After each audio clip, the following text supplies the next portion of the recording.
With things escalating to this point, Elias had no choice but to reevaluate the existence of the Abyss and Elysium. The first was a place out of ancient myth. Chen's Parv suddenly spoke. The second he had never even heard of.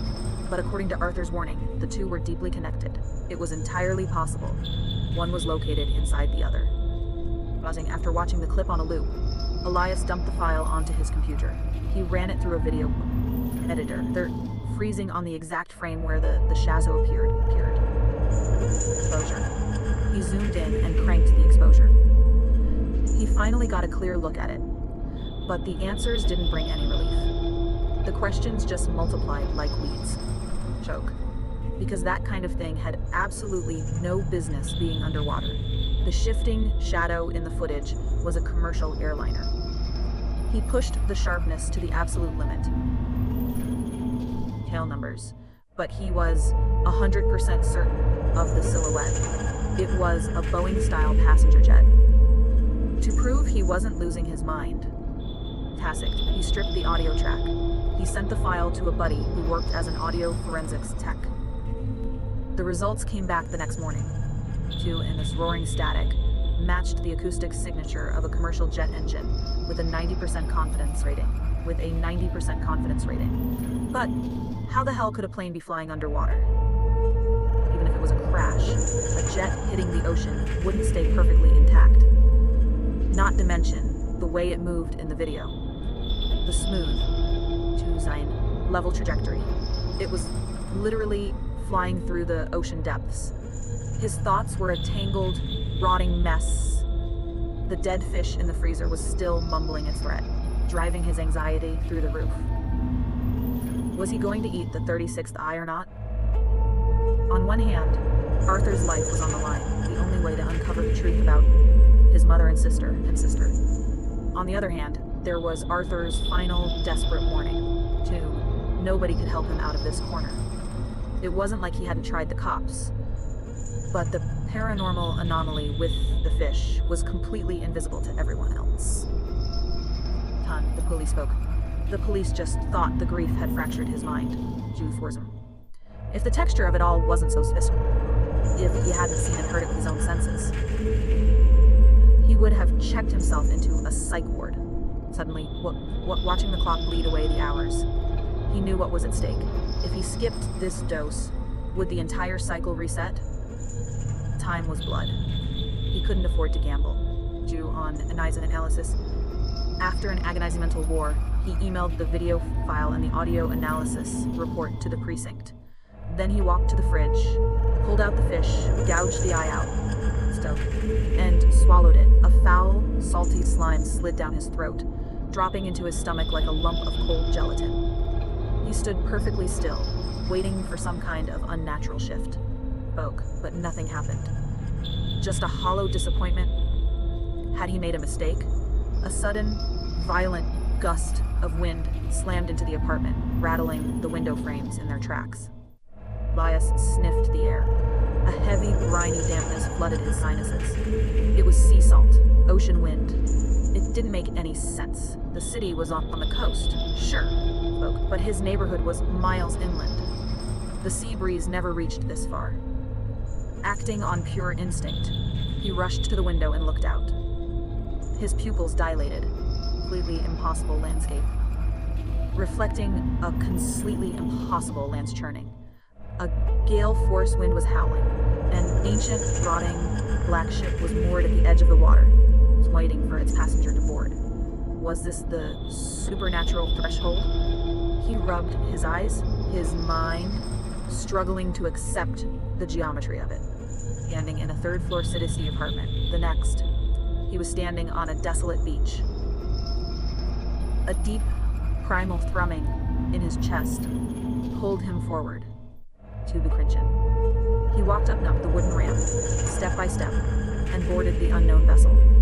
As if sensing the weight on its deck, the ship lurched into motion, charting it toward the deep water. The shoreline slowly bled out of view. He was surrounded by an endless expanse of dark, bruised blue. Then appeared on the horizon.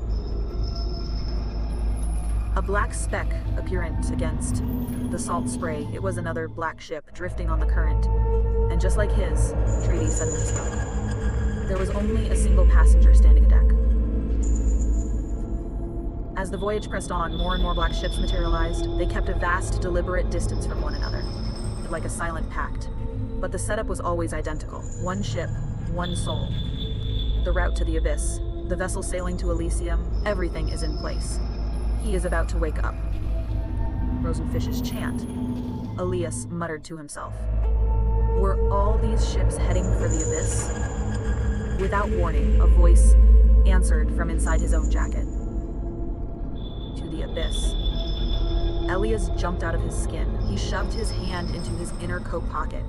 His fingers closed around a cold, slimy mass. It was the dead fish. Chiswick's. He had been dragged through enough insanity lately that his panic threshold was higher. He forced himself to breathe. What the hell happened to Arthur? Where did he go? Squeezed its pale eyes shut and refused to answer. Elias refused to drop it. What did you mean earlier? Who is waking up? You told me to take you to Elysium. Yes. What is that place? The fish snapped its dead white eyes open, staring a hole straight through him. That bizarre, lingering familiarity made Elias' skin crawl. Ignored the first question completely, only answering the second. Elysium. The place of return. The place of return. Elias chewed on the phrase, totally lost. Fish's consonants. It was obvious the fish wasn't going to elaborate. It twisted its head toward the wooden railing. A heavy black slicker with a deep cowl was hanging on a peg. Put it on. 10. It is best not to expose your face out here. Elias finally put the pieces together. He looked out at the other ships. Every single passenger was shrouded in heavy, dark fabric. Achilles spoke. He didn't know the mechanics of this place, but the fish needed him to reach Elysium. It wouldn't sabotage him yet. He pulled the heavy slicker over his shoulders. Peter Blinzelt. He tried to interrogate the fish again, but it had gone completely mute. He didn't let it get to him. The fact that it was initiating conversation at all was a major shift. Jeez. As night fell over the water, the ocean went dead silent. He could feel the crushing weight of the stress. His nerves were pulled tight as piano wire. Took. He had no idea what was waiting for him out there, but he knew he had to rest. If he didn't conserve his energy, he was going to make a fatal mistake, and this nightmare was impossible. He searched the lower cabin. The ship was ancient wood and rusted iron. There wasn't a single modern amenity, let alone a distraction. Defeated, he went back to the small quarters and lay down on the hard cot. A small wooden lockbox caught his eye. Inside the box, he found something that didn't match the archaic rot of the ship. A digital voice recorder. His pulse spiked. He flipped the switch. After a burst of sharp static, a voice filled the tiny cabin. I can't turn back. The second those words hit the air, Elias's heart dropped in his stomach. It was Arthur's voice, close to the speaker, listening intently. I never imagined that the two things I feared most would actually come true. I always had this feeling, like déjà vu, through these moments before. Now I have the proof. I have lived through them, across an unimaginably vast scale of time. I've lived through them countless times. Terrifying. But compared to the second thing, the audio crackled. Arthur's voice began to violently shake. Even without seeing his face, suddenly spoke. Elias could feel the suffocating despair bleeding out of the recording. It feels entirely insignificant. None of it means a damn thing. We are frozen fish. Before he could finish the sentence, a massive crash of water drowned out the microphone. The recording cut out in a shriek of dead static. Elias fumbled with the buttons. There's nothing else on the track. Based on Arthur's confession, Elias tried to piece the logic together. Was this a reincarnation trap? A time loop? Came the fridge race. Over the sound of the ocean, a dull, heavy impact shuddered through the hull. Elias sprinted out of the cabin. He stood on the deck, looking over the side. The ship had hit something floating in the water. It was pitch black out. He couldn't make out the shape. He grabbed a heavy netting hook from the railing, tossed it over the side, jack, and hauled the dead weight up onto the frozen. Elias stood frozen. His eyes glazed over in absolute horror. The thing tangled in the net was a bloated, waterlogged corpse. The corpse was wearing his exact jacket. It had his skin tone, his hair color, his bone structure. The corpse was him. He was staring at his own dead body. Own dead face. Elias's heart skipped a heavy beat.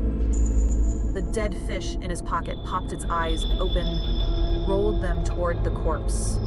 Kenon found it entirely uninteresting and shut them again. Elias swallowed hard. He forced himself to crouch down and inspect the body. He checked it over and over. Even the placement of the moles on the skin was a perfect match. There was zero doubt. The dead man on the deck was him. How could there be two of him? Was it a clone?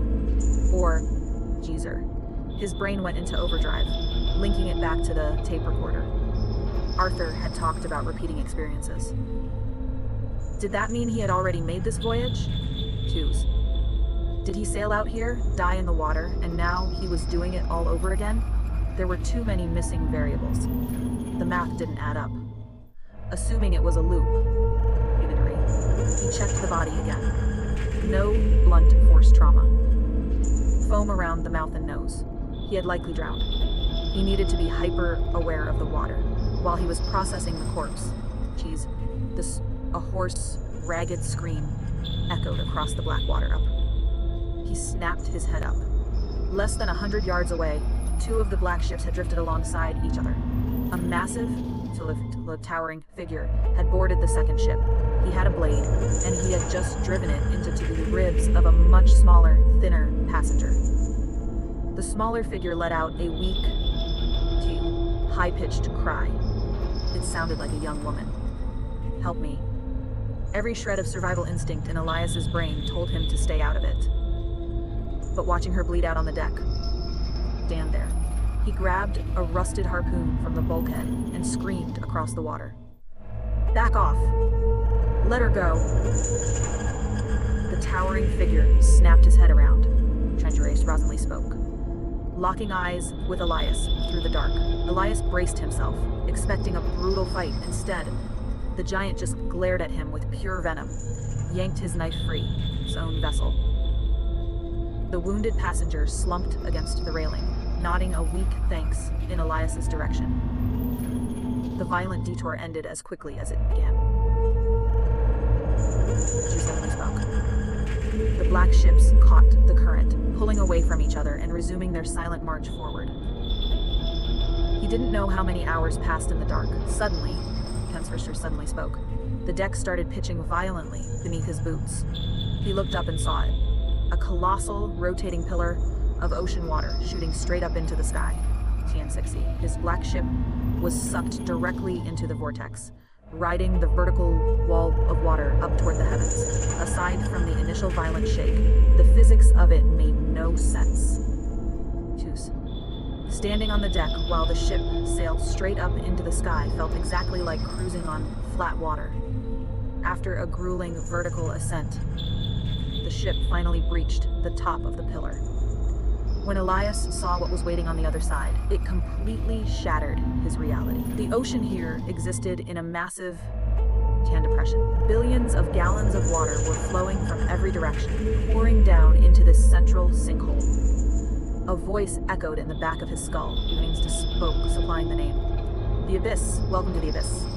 Elysium is close. The dead fish had opened its eyes. For the first time, there was a manic gleam in its pale irises. Where is Elysium? Elias starts to ask, but the words died in his throat. He already had the answer. A single black ship in the massive fleet was aligning its bow toward the exact same coordinates. Dead center in the eye of the abyss sat an island. In a shifting, iridescent aura, it looked like a fractured piece of heaven, entirely unnatural. Put me back on that shore, Chudley spoke, and you will learn everything you want to know, the fish whispered. Then Its tone shifted into something cruel. However what? Elias demanded. Junifer. The fish let the words drag out. Only the first soul to reach Elysium is granted entry. All the others will be turned away with nothing. The implication hit him like a brick. Jaldersk. It was a race. There was only one slot. Panic spiked in his chest. He realized that the entire fleet of black ships, including his own, had hit a dead stop in the water. Take them the rest of the way. They had to cross the final stretch, manually. Acting purely on adrenaline, Elias sprinted to the railing, Tunti spoke, hacked the ropes holding the small wooden rowboat, and dropped it into the water. He threw himself into the skiff. The iridescent island was less than a mile out. Cheese rolls. Elias grabbed the oars and rowed like a madman, his muscles screaming. The other hooded passengers finally caught on, dropping their own boats and giving chase.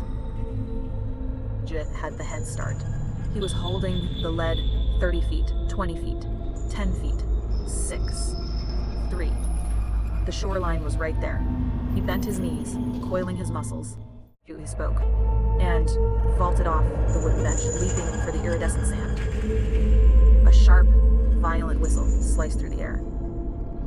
Something slammed into his back with the force of a freight train.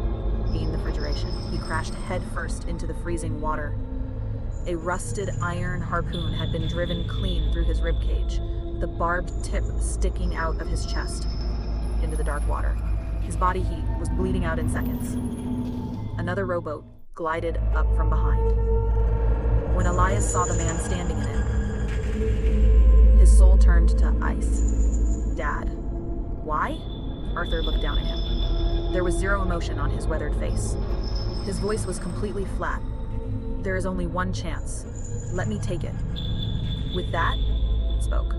Arthur ripped the harpoon out of Elias's chest, turned his back, stepped it onto the beach, and vanished into the shifting prismatic light. Freezing water was washing over Elias's face. Drifted back into consciousness, staring blankly at his surroundings. He was lying on a beach of golden sand. The ocean was a bright, perfect blue. People were everywhere. Fridgere spoke, sunbathing, laughing in the surf. Down the coast, the familiar skyline of a modern city baked sun. He was back. He suddenly remembered the iron spike. He tore his shirt open. The exit wound in his chest was completely gone. Not even a scar. The chaotic, overlapping memories of the ships and the abyss made him violently dizzy. He sat in the sand for a long time, trying to ground himself. Finally, he flagged down a passing tourist and begged to borrow a phone. He dialed the police. The call failed. Dialed again. Failed. The tourist gave him a look of pure disgust, snatched the phone back, and practically jogged away. 10 minutes later, a pair of beat cops walked him up with heavy skepticism.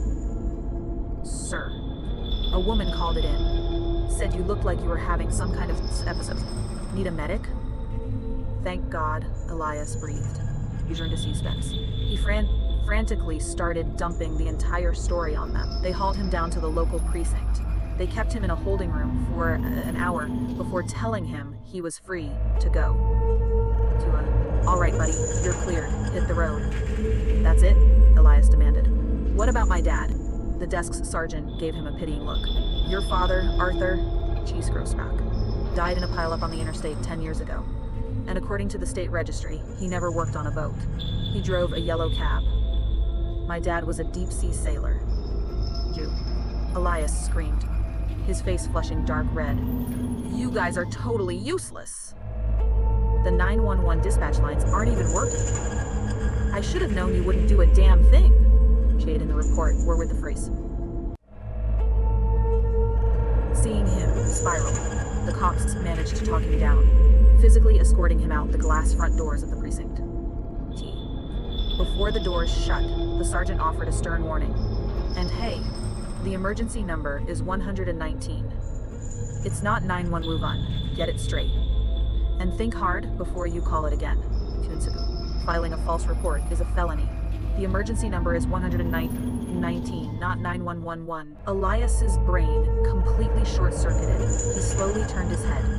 massive LED billboard across the city square. The digital clock in the corner flashed the current time and date, year 2025. Month 14, day 41. Time 28:34. Those impossible numbers, the chilling memory of his childhood journal, slammed into him. What the hell was wrong with this world?